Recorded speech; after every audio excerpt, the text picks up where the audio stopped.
Hello friends, টেক্সারিং online চ্যানেলে আপনাদের সকলকে জানাই স্বাগতম। আজ 22শে মার্চ শনিবার।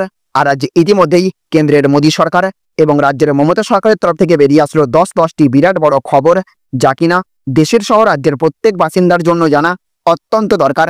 তাই চলুন বেশি সময় নষ্ট না করে আমরা প্রত্যেকটি খবর বিস্তারিতভাবে জেনে নিই। আর তার আগে আপনাদের কাছে ছোট্ট একটা অনুরোধ, অবশ্যই ভিডিওটিকে লাইক করবেন, সঙ্গে সঙ্গে সকলের কাছে ভিডিওটি দেখার পর শেয়ার করবেন। আর যদি আপনি আমাদের চ্যানেলে নতুন হয়ে থাকেন তাহলে চ্যানেলটিকে সাবস্ক্রাইব করবেন। ভিডিওটি যদি আপনি ফেসবুক থেকে দেখে থাকেন তাহলে অবশ্যই আমাদের পেজটিকে ফলো করবেন। আর আপনি এই মুহূর্তে দেশের কোন রাজ্যের কোন জেলা থেকে এই ভিডিওটি দেখছেন অবশ্যই আপনার এলাকার নাম কমেন্ট বক্সে লিখে জানিয়ে দেবেন। তো দেখুন, আজকের প্রথম খবরেই বলা হচ্ছে ধেয়ে আসছে কালবৈশাখী, 15 জেলায় কমলা সতর্কতা জারি। তো বঙ্গে আগমন কালবৈশাখীর, রাজ্য জুড়ে দুর্যোগপূর্ণ আবহাওয়ার পূর্বাভাস দিয়েছিল আলিপুর আবহাওয়া দপ্তর।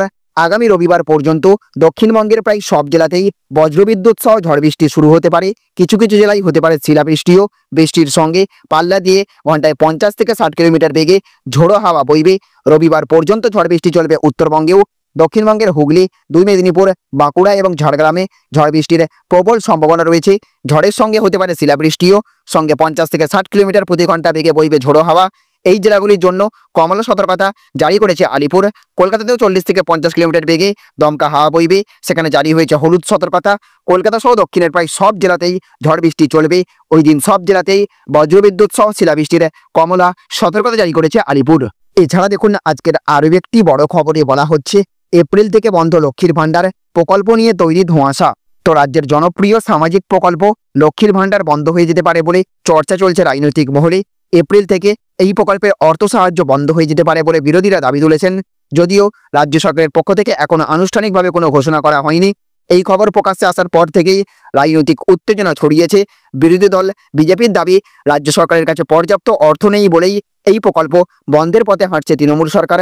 শুভেন্দু অধিকারী বলেছেন, বিজেপি বাংলায় ক্ষমতায় এলে মহিলাদের 1,500 টাকা করে দেওয়া হবে। অন্যদিকে বর্তমান নিয়ম অনুযায়ী সাধারণ শ্রেণীর মহিলারা প্রতি মাসে 1,000 টাকা, তপশিলি জাতির মহিলারা 1,200 টাকা করে পান। কিন্তু এবারের বাজেটে এই প্রকল্পের জন্য বরাদ্দ বাড়ানো হয়নি, যা প্রকল্প বন্ধের আশঙ্কাকে আরও বাড়িয়ে দিয়েছে। তবে রাজ্য সরকার এখনও এই নিয়ে স্পষ্ট কোনো বক্তব্য দেয়নি। যদি প্রকল্প সত্যিই বন্ধ হয় তাহলে তৃণমূলের ভোট ব্যাংকে বড়সড় ধাক্কা আসতে পারে বলে মনে করছেন রাজনৈতিক বিশ্লেষকরা। এদিকে দেখুন, আজকের আরও একটি বড় খবরে বলা হচ্ছে আমার কেরিয়ার শেষ করে দিতে এসেছিল, আব্বাস নিষেধ করেছিল বলে জানিয়ে নওশাদ। তো ফুরফুরা শরীফে মুখ্যমন্ত্রী মমতা বন্দ্যোপাধ্যায় গেলেও তাঁর ডাকে সাড়া দেননি ভাঙড়ের বিধায়ক নওশাদ সিদ্দিকী। এই নিয়ে নানা জল্পনা তৈরি হয়েছে। কয়েকদিন আগে একান্তে বৈঠক করলেও ফুরফুরায় ইফতারে কেন গেলেন না নওশাদ? মমতা যে উদ্দেশ্য নিয়ে এসেছিলেন তাতে তিনি সফল হয়েছেন। নওশাদ বলেন, আমার রাজনৈতিক কেরিয়ার শেষ করার জন্য ফুরফুরায় এসেছিলেন মমতা। তবে এবার ফুরফুরা শরীফ গিয়ে মমতা যেভাবে পীরজাদাদের সঙ্গে কথা বলেছেন তাতে সফল হয়েছেন বলেই দাবি নওশাদ সিদ্দিকীর। বিধায়ক জানিয়েছেন, তিনি 3 বার ফুরফুরা শরীফে যেতে দেখেছেন মমতা বন্দ্যোপাধ্যায়কে। তবে এবার মমতা সফল হয়েছেন বলেই মনে করেন নওশাদ। তিনি বলেন, বেশিরভাগ পীরজাদাই তার ডাকে সাড়া দিয়েছিলেন, উনি এটাই চেয়েছিলেন।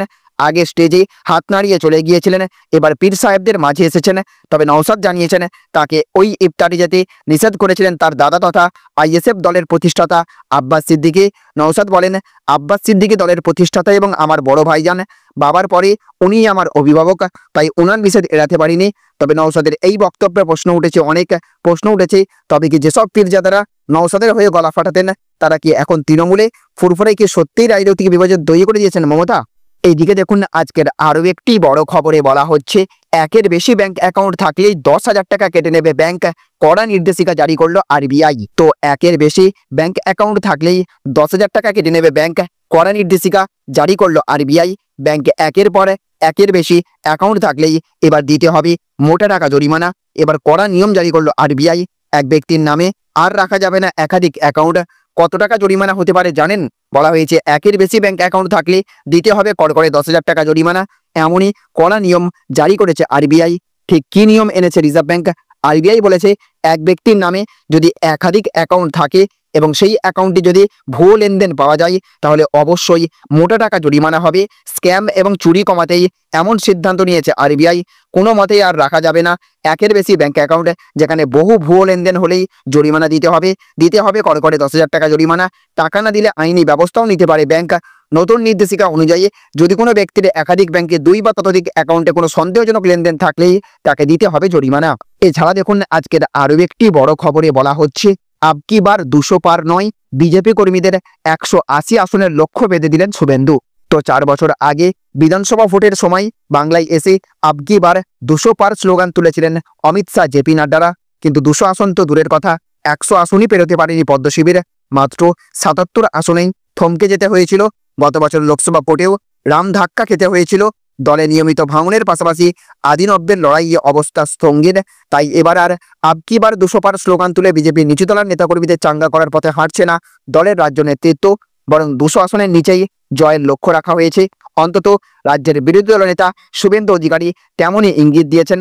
পথসভায় ভাষণ দিতে গিয়ে শুভেন্দু বলেছেন, লোকসভা ভোটে জেলার 2টি আসনই আপনারা প্রধানমন্ত্রী নরেন্দ্র মোদীকে উপহার দিয়েছিলেন। আজকে শপথ নিন, আমরা পূর্ব মেদিনীপুর জেলা থেকে 16টি আসনেই জিতব, রাজ্যে হব 180 অন্তত। এবার মমতাকে প্রাক্তন করব। আচমকাই 200 আসনের নিচে টার্গেট নামানোকে কটাক্ষ করতে ছাড়েনি রাজ্যের শাসক দল তৃণমূল কংগ্রেস। দলের মুখপাত্র কুণাল ঘোষ খোঁচা দিয়ে বলেছেন, অমিত শাহ, জেপি নাড্ডারা 2021 সালে বলেছিল 200 পার, পেয়েছিল 77টা। এটা এখন এসে ঠেকেছে 60-62তে। ভোটের আগে আরও নামবে, সামনের বার 30টাও পাবে না, বুঝতে পেরে টার্গেটটাই কমিয়ে দিয়েছে। এইদিকে দেখুন আজকের আরও একটি বড় খবরে বলা হচ্ছে, নিজের নামের আগে কখনো ডক্টর ব্যবহার করেছি, চটলেন মমতা, শিক্ষা মানবতার জন্য। তো সেন্ট জেভিয়ার্স কলকাতা বিশ্ববিদ্যালয়ের মতো স্বনামধন্য শিক্ষা প্রতিষ্ঠান তাকে সাম্মানিক উপাধিতে ভূষিত করেছে, কিন্তু তা সত্ত্বেও তিনি কখনো সেই উপাধি ব্যবহার করেননি বা করেন না। নবান্নে আয়োজিত সাংবাদিক সম্মেলনে এই কথা বললেন মুখ্যমন্ত্রী মমতা বন্দ্যোপাধ্যায়। কিন্তু হঠাৎ করে কেন এই প্রসঙ্গ উত্থাপন করতে হলো তাঁকে? আসলে আগামী শনিবার লন্ডন সফরে যাচ্ছেন মুখ্যমন্ত্রী মমতা বন্দ্যোপাধ্যায়। তার 7 দিনের ওই সফর নিয়ে ইতিমধ্যেই বিরোধী রাজনৈতিক শিবিরে মূলত বাম এবং বিজেপির তরফ থেকে নানা ধরনের দাবি, সমালোচনা, ব্যঙ্গ এবং বিদ্রুপ করা হচ্ছে।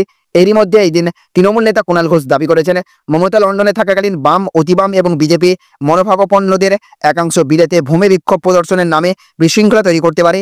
মমতা নিজেও সেই আশঙ্কা প্রকাশ করেছেন এবং যারা এমনটা করতে পারেন বলে দাবি করা হচ্ছে তাদের গণশত্রু বলে তীব্র কটাক্ষ করেছেন। তো দেখুন আজকের আরও একটি বড় খবরে বলা হচ্ছে, অধিনায়ক অভিষেক এবার হলুদ পতাকায় 6 লাভ দক্ষিণ কলকাতা। কি হচ্ছে রাজ্যে? তো বছর ঘুরলেই 26-এর নির্বাচন, হাতে মাত্র 1 বছর সময়। এই সময়টা যে কোনো রাজনৈতিক দলের জন্য অত্যন্ত গুরুত্বপূর্ণ বলেই মনে করেন রাজনৈতিক বিশেষজ্ঞরা। ভোটের ময়দানে সেই প্রেস্টিজ ফাইটের আগে এবার আরও একবার স্বমহিমায় ফিরলেন তৃণমূলের সেকেন্ড ইন কমান্ড তথা দলের সর্বভারতীয় সাধারণ সম্পাদক অভিষেক বন্দ্যোপাধ্যায়। গত শনিবারের ভার্চুয়াল বৈঠক থেকেই তৃণমূল সভাপতির ফুল ফর্মে ফেরার আভাস মিলেছিল। বিদেশ সফরে যাওয়ার আগে অভিষেকের কাঁধে গুরু দায়িত্ব তুলে দিয়েছেন মুখ্যমন্ত্রী। তিনি লন্ডন সফরে থাকাকালীন আগামী 23শে মার্চ ভোটের রণকৌশল ঠিক করতে বৈঠকে বসছেন তৃণমূলের সোশ্যাল মিডিয়ার সৈনিকরা।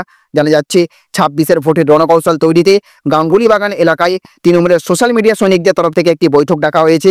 তার আগেই দক্ষিণ কলকাতা জুড়ে ছেয়ে গিয়েছে উজ্জ্বল হলুদ রঙের পতাকা। সেই পতাকায় কালো কালিতে লেখা হয়েছে অধিনায়ক অভিষেক।